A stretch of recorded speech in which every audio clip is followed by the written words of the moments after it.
I understand there's some controversy as to the tax equalization plan. I have visited with both sides in the controversy, and here again, I think we'll have to wait and see what the legislature works out. You know, they're working in their committees. They had their first committee hearing yesterday, and it was still in session, I understand, past midnight, even at 1 o'clock this morning.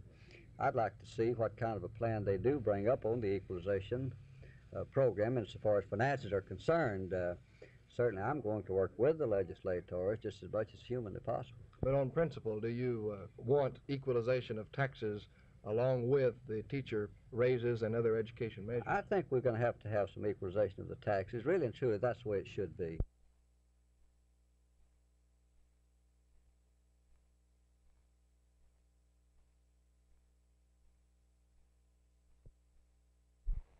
Thing about the welfare program and the ceiling. Do you see a welfare crisis coming because of having to cut back on payments? Well, it would depend.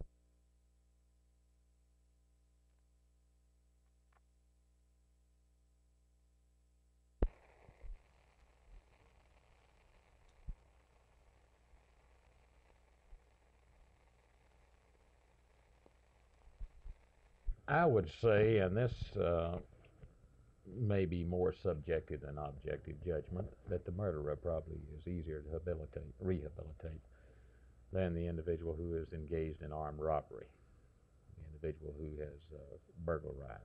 Why? Because in many instances, this individual has committed only this one particular crime.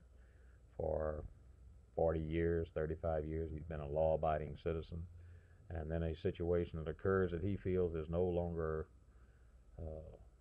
tolerable, that he can no longer tolerate this type of situation, and he seeks a problem solution. The problem is solved when he murders the individual that's been causing the problem.